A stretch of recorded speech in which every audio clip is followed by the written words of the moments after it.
이 땅에 모든 자녀를 두신 부모님들은 한결같은 자녀에 대한 소원이 있습니다. 평생 나를 통해서 태어난 이 아이가 평생 행복하고 축복 속에 건강하게 살아가기를 모든 부모님들은 한결같은 평생 소원입니다. 그런데 반대로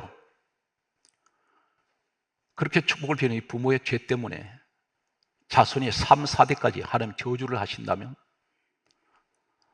이 자식은 대단히 불행한 자식입니다. 잘못 태어났습니다. 그 부모 밑에서.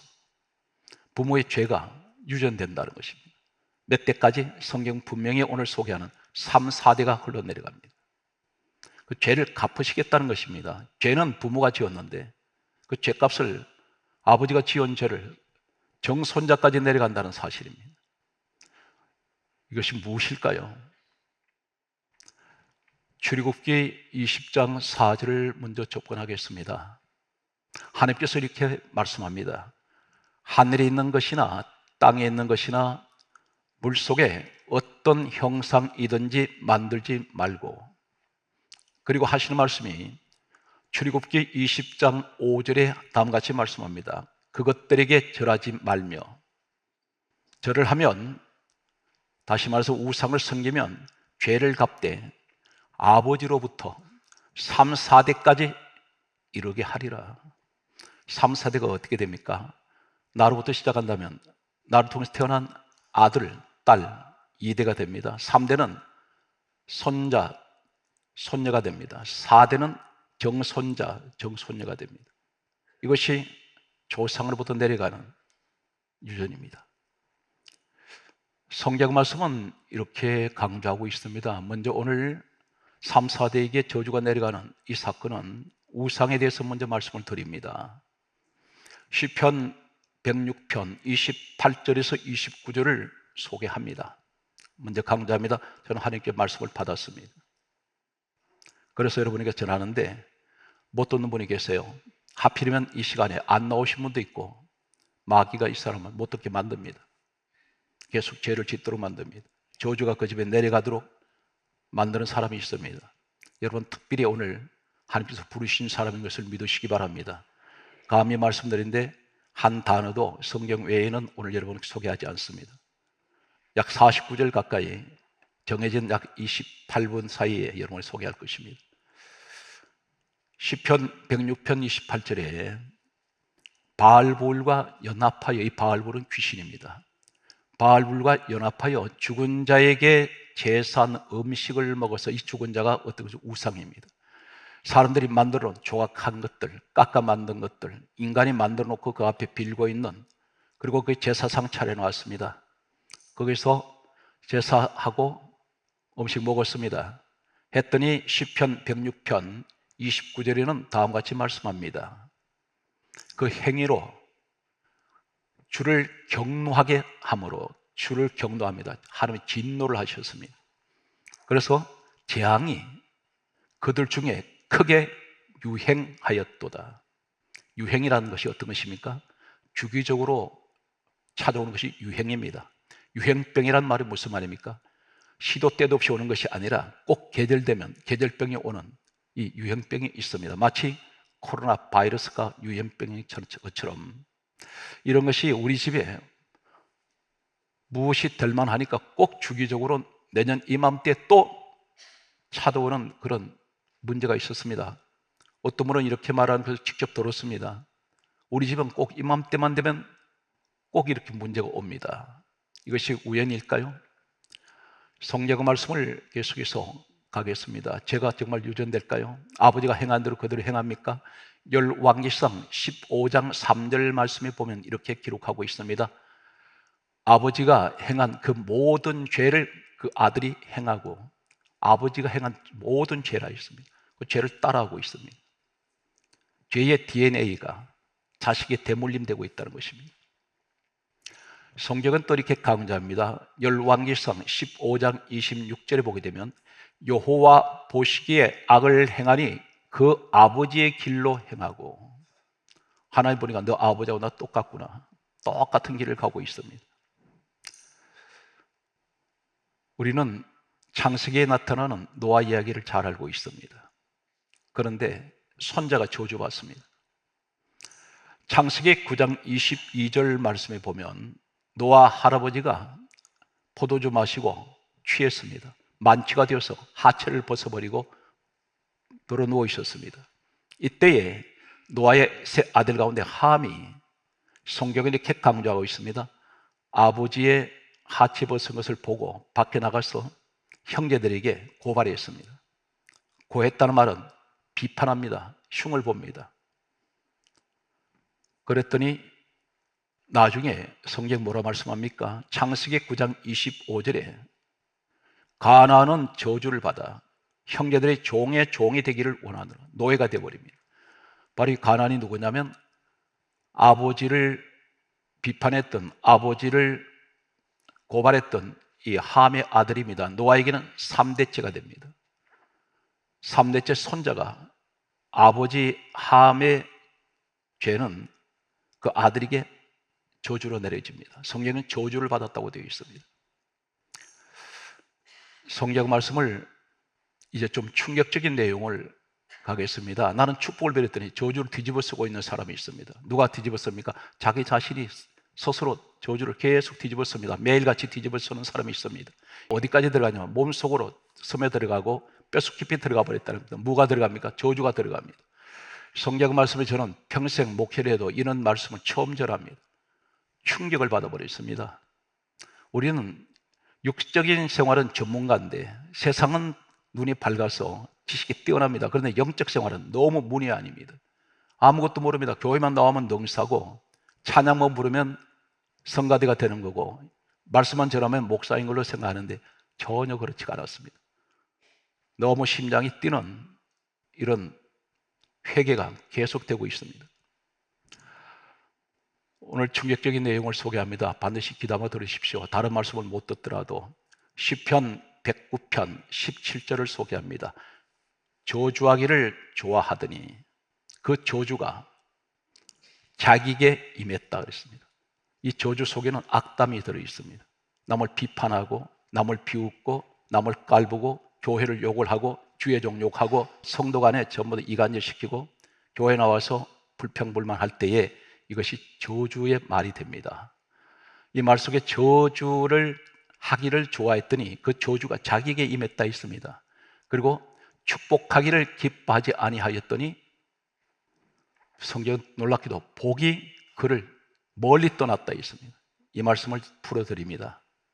남을 비판했더니 그 비판을 내가 뒤집어 쓰고 있습니다. 이것이 나한테 뒤집어 씌워집니다. 남을 깎아내리더니 내게 그 깎아내린 것이 내게 뒤집어 씌워집니다. 누가 그렇게 만듭니까? 자신이 그렇게 만들고 있다는 하나님 말씀입니다. 그런데 그것이 저주가 어디로 들어갔냐면 성경 말씀은 이렇게 말씀하고 있습니다. 축복하기를 기뻐하지 않습니다. 남 잘못되는 것만 좋아합니다. 자꾸 헐떴습니다. 그랬더니 내게 그나마 남아있던 복이 멀리 떠나버렸다고 성경이 그렇게 강조합니다. 복이 사라져버렸습니다. 우리는 누구나 다 화낼 수 있습니다. 그런데 하나님은 어떤 분이세요? 가장 깨끗하시고 성결하시고 거룩하신 분이 그분은 흠과 티가 없는 분입니다. 그런데 우리는 더러운 짓을 하고 있다는 것입니다. 에베소서 4장 29절 30절에 하나님이 강하게 말씀합니다. 무릇 더러운 말은 입 밖에도 내지 말라. 덕을 세우는 선한 말을 하여 듣는 자들에게 은혜를 끼치게 하라 했는데 성령을 근심하게 하지 말라. 성령 떠나버립니다. 성령님은 더러운 곳에는 절대 안 계십니다. 그분이 가장 거룩한 분이기 때문에. 그런데 성경 말씀은 계속해서 이렇게 강조합니다. 이 저주말 했더니 남을 비판하고 비방하고 헐뜯더니 왜 내게 지금 이런 화가 계속되고 왜 기도해도 응답이 안 되는가 했더니 본인 자신에게 문제가 있더라는 것입니다. 하나님 그걸 지적을 하고 있습니다. 우리는 몰랐습니다. 시편 109편 성경 말씀은 18절에 이렇게 말씀합니다. 제가 저주하기를 옷 입듯 하더니 옷 입지 않습니까? 옷을 입는데 늘 내가 그 옷을 입는 게 뭐냐면 저주를 계속 옷 입고 있다는 것입니다. 저주하기를 옷 입듯 하더니 그 저주가 물같이 그 몸속으로 들어가며 내 몸속으로 저주가 들어오고 있습니다.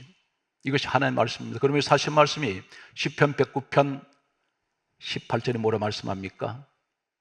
그 저주가 기름같이 그 뼛속까지 들어갔다 그랬습니다. 들어갔나이다 이렇게 말씀합니다. 성경은 나중에 한번 읽어보십시오. 물이 섬에 들어갑니다. 기름이 섬에 들어갑니다. 틈만 있으면 물은 섬에 들어가는데 내가 그동안 불평 쏟아냈던 말이 전부 나한테 뒤집어 씌워졌다는 것입니다. 나무를 그렇게 헐뜯었더니 이것이 나한테로 들어왔는데 어디로 들어왔는지 이게 저주가 되어서 몸속으로 썸에 들어왔다는 것입니다. 뼛속 깊이 들어와 버렸습니다. 이것이 저주라는 것입니다. 저는 충격받았습니다. 밤새도록 잠을 못 잤습니다. 성도는 얼마나 많은 말을 쏟아냅니까? 근데 그것이 결국 나를 죽이더라는 것입니다. 이것이 내 영적인 암덩어리였습니다. 그래서 이 금식 기도에도 응답이 안 되고 기도에도 응답이 안 되고 환경은 엉망진창이 되어 있습니다. 세상 사람보다 더 못합니다. 왜 그런가 보았더니 결국 내가 나를 죽이고 있더라는 것입니다. 영적인 자해를 하고 있다는 것입니다. 성경 말씀은 또 이렇게 기록합니다. 시편 109편 19절 말씀 보게 되면 저주가 그에게는 대단히 중요한 말씀합니다. 저주가 그에게는 무엇이 됩니까? 내게 이게 암덩어리가 되어 있는데 하시는 말씀이 그 저주가 띠가 되게 하사, 이 띠가 뭐고 혁띠입니다. 그래서 입는 옷 같습니다. 저주로 옷을 늘 입고 있다는 것입니다. 그것이 바로 뭐냐면 남 비판하고 헐뜯고 남 잘못되기를 좋아하고. 교회는 어떤 것인가요? 에베소서 1장 23절에 교회는 우리 주님의 몸이라 했습니다. 예수님이 이 땅에 왜 오셨습니까? 죄인 구원하러 오셨습니다. 살리러 오셨습니다. 우리 허물 덮어주러 오셨습니다. 그런데 교회에 와서 반대로 하나님 앞에 원수 자리에 서버렸습니다. 예수님을 살리러 교회로 불렀더니 죽이고 있다는 겁니다. 사람은 실족을 시킵니다. 무서운 결과를 가져옵니다. 직분이 중요한 것이 아닙니다. 그래서 너는 목사가 되기 전에, 장로가 되기 전에, 집사가 되기 전에, 권사가 되기 전에 인간이 되어라. 인간성이 바로 못 쓰면 믿음은 삐뚤어지게 되어 있습니다. 성경 말씀을 계속해서 이렇게 강조하면서 결론이 뭐라고 시편 109편 20절 하신 말씀에 악담하는 자의 받는 보응이니라. 이게 악담이란 말입니다. 이 악담 속에 저주가 들어있다는 것입니다. 내 처신도 못하면서 남 판단하지 마십시오. 큰 죄지 있습니다. 이것이 나를 불행하게 만들고 있다는 것입니다. 이것이 자손에게 그대로 내려간다는 사실입니다. 기도가 무슨 소용이 있습니까? 우리는 아프지만 나 자신부터가 이 아픈 하나님의 말씀을 듣고 있습니다. 분명 이것은 목사의 소리가 아닙니다. 성경 말씀은 야고보서 3장 10절에 이렇게 말씀하고 있습니다. 한 입에서 찬송과 저주가 나오는도다. 사랑하는 성도 여러분, 찬양하시지 않습니까? 특히나 성가들은 예배 유연석입니다. 그런데 우리가 찬양을 할 때 이 저주의 말이 같이 나오고 있다는 것입니다. 찬양은 입으로만 부르는 노래가 아닙니다. 온 마음을 다해서. 보통 우리가 성가대는 옛날에는 목욕 재개를 합니다. 아침에 일어나면. 그리고 사람하고 말을 섞지 않습니다. 오로지 예배에만 집중합니다. 이것이 예배 유연입니다. 오늘 성경 말씀에는 이렇게 강조하고 있습니다. 몸에 질병이 들어오는데 병의 원인은 여러 가지가 있어요. 그런데 하나님이 지적하는 병이 하나 있습니다. 영적으로 오는 병이 있는데 죄 때문에 오는 병이 있습니다. 마태복음 9장 2절에 보면 중풍병자가 예수님 앞에 나왔습니다. 그때 예수님이 이렇게 말씀합니다. 너 죄 사함 받았느니라. 예수님이 죄를 사해 주세요. 중풍병자가 치료됩니다. 이 사람에게 죄 문제 때문에 병이 왔다는 것입니다. 병의 원인은 여러 가지가 있겠습니다. 그러나 하나님 보시는 이 병은 죄로 인한 병을 지적을 하고 있습니다. 요한복음 5장 14절 말씀을 보게 되면 38년 된 병자가 베데스다 연못가에 누워 있습니다. 38년 투병 생활하고 있습니다. 온갖 약 다 썼을 것입니다.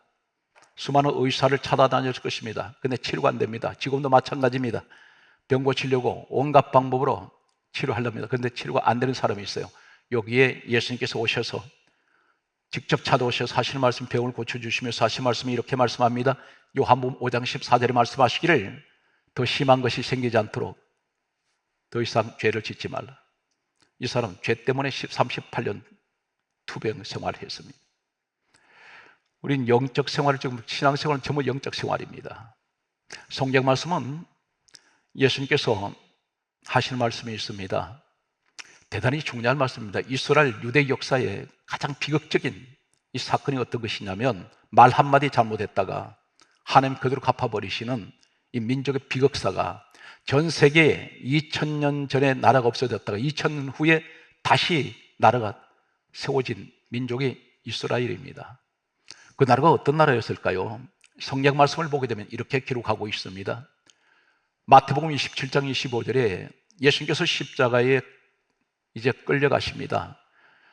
무거운 십자가를 지고 끌려가시는데, 뒤에서 이 유대인들이 뭐라고 소리짓냐면, 그 피를, 저 예수의 피를 우리와 우리 자손에게 돌릴지어다, 그 저주받겠다 있습니다. 어디에 이 말을 하냐면 자손들한테 갚으라는 것입니다.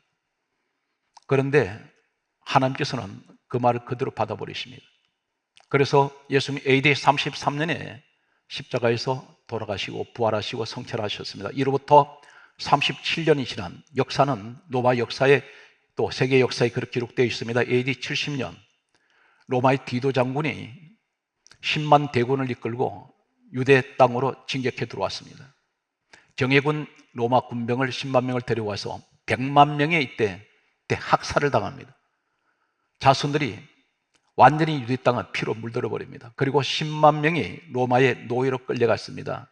여러분, 성지순례 가시면 로마에 가서 고대 유적지를 보면서 대단하다고 하시는데, 거기가 바로 어떤 곳이냐면, 이 유적지를 세운 사람들이 끌려갔던 유대인 10만 명, 그들이 수없이 죽어갔습니다. 그러면서 그 고대 유적지를 건설했던 사람들입니다. 그런데 나라가 AD 70년에 없어져 버렸습니다. 독일에서 유대인 600만 명이, 이 자손들이 대학살을 당합니다. 세계사에서 가장 비극적인 민족이라면 유대 민족입니다. 예수님 십자가에 무고한 그분을 처형하고 그 이후에 일어났던 2000년 동안 디아스포라가 되어서 전 세계로 흩어져 버렸습니다. 이것이 비극적인 유대 역사입니다. 성경 말씀은 마태복음 7장 1절에 이렇게 말씀합니다. 비판을 받지 아니하려거든 비판하지 말라. 비판한 그 비판 네가 비판받는다. 너 행한 대로 갚아주마. 너 심는 대로 거두게 할 것이다. 성경 말씀은 또 이렇게 강조하고 있습니다. 마태복음 12장 36절에 사람이 무슨 무익한 말을 하든지 심판날에, 이때가 언제입니까? 이 땅 떠났을 때입니다. 하나님 앞에 섰을 때 심판날에 신문을 받으리라. 이 말씀이 무슨 말입니까? 너 저 세상에 살 때 왜 그렇게 사람을 그렇게 비난했냐? 너 내가 세운 교회를 왜 그렇게 비난했어? 너 내 종을 왜 그렇게 욕을 했냐? 왜 성도 강의를 너는 전도도 안 했으면서 겨우 내가 전도에다가 데려다 놨더니 너 말 한마디에 시험 들어서 내 쫓아버렸느냐? 반드시 신문하신다는 것입니다. 이 사실에서 물으신다는 것입니다. 오늘 가장 중요한 것은 내가 한마디 내뱉는 이 말이 저주가 되어서 내 속으로 스며들어온다는 사실입니다. 성경 말씀을 보면 성찬을 하지 못하게 하는 사람이 있습니다. 성찬이 무엇입니까? 성찬 누구나 다 거침없이 합니다. 그런데 성경은 대단히 엄격하게 말씀합니다. 성찬 못하게 하는 사람이 있어요. 너 성찬하면 안 된다. 그 사람이 누구인가요?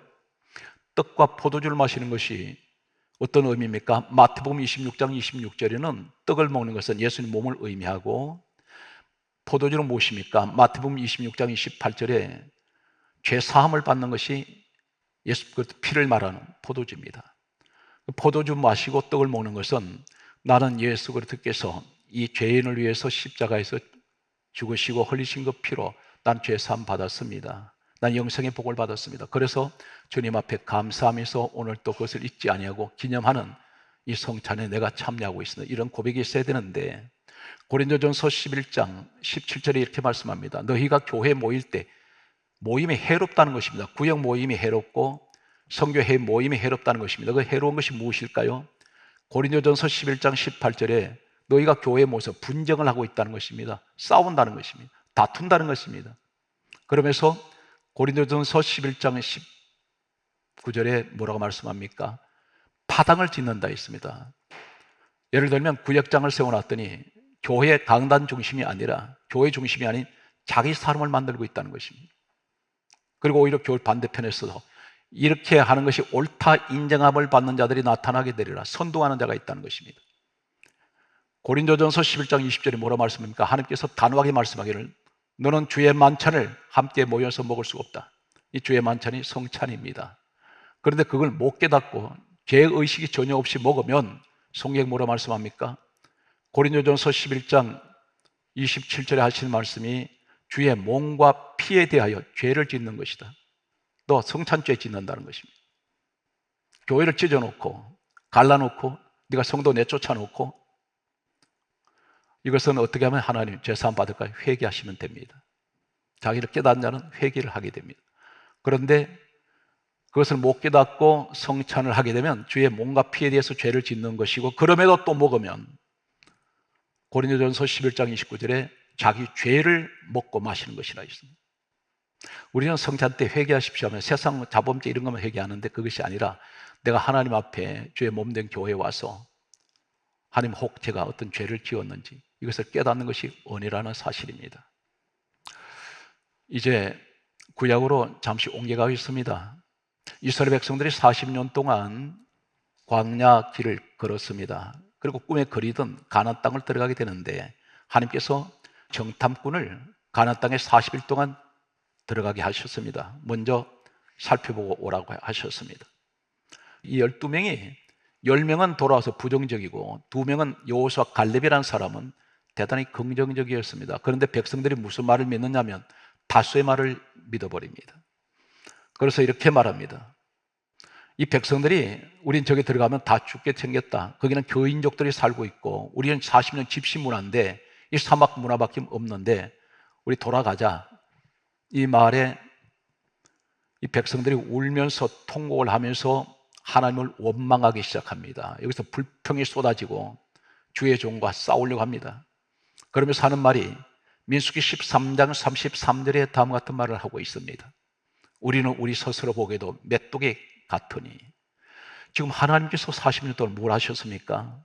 노예 생활한 그들을 이끌어내셨고 홍해바다를 기적적으로 갈라주셨고 반석을 터치셔서 목이 마를 때 생수를 강같이 흘러내려 보내주셨고 40년 동안 만나를 하늘에서 내려주셨습니다. 그들이 수고한 것은 아무것도 없습니다. 구름기둥, 불기둥으로 그들을 지켜주시고 인도해 주셨습니다. 그런데 그 은혜는 다 잊어버렸습니다. 그리고 하는 말이 그 가나안 족들 앞에서 우리는 스스로 보기에 메뚜기 같아. 그들 보기에도 그럴 것이다. 이것이 하나님의 사람답지 않는 말을 하고 있습니다.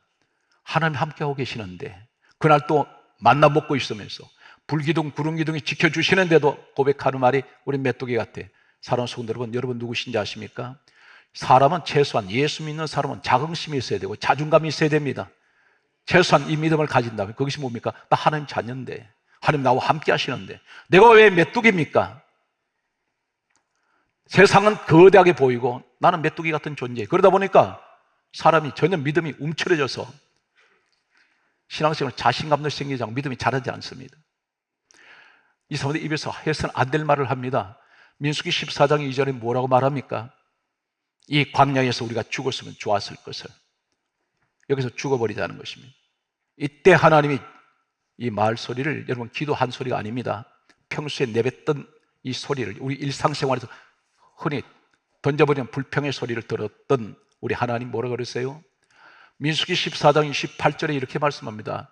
너희 말이 내 귀에 들린 대로 내가 그대로 행한다. 너 한 대로 해주마. 왜 그러냐면 40년을 내가 얼마나 너를 공들여서 여기까지 왔는데 네 입에서 그런 말 하냐? 지금 감히 내 앞에서 하나님 그 마음에 분노를 하십니다. 그러면서 너희 말이 내 귀에 들린 대로 내가 그대로 행해주마 하시면서 이렇게 말씀합니다. 민수기 14장 29절에 너희 시체가 이 광야에서 엎드려질 것이다. 다 죽을 것이다. 민수기 14장 37절에 여호와 앞에서 악평하던 자들은 재앙으로 죽어버립니다. 자연사가 아닙니다. 전부 재앙으로 죽습니다. 그리고 하시는 말씀이 계속해서 이렇게 말씀합니다. 두 사람이 살아남는데 민수기 14장 38절에 보게 되면 여호수아 갈렙만 생존하니라. 이 사람이 뭐라고 말합니까? 다 불평하고 있을 때 이 사람의 신앙 고백이 하나 있습니다. 민수기 14장 9절에 여호와는 우리와 함께 하시느니라.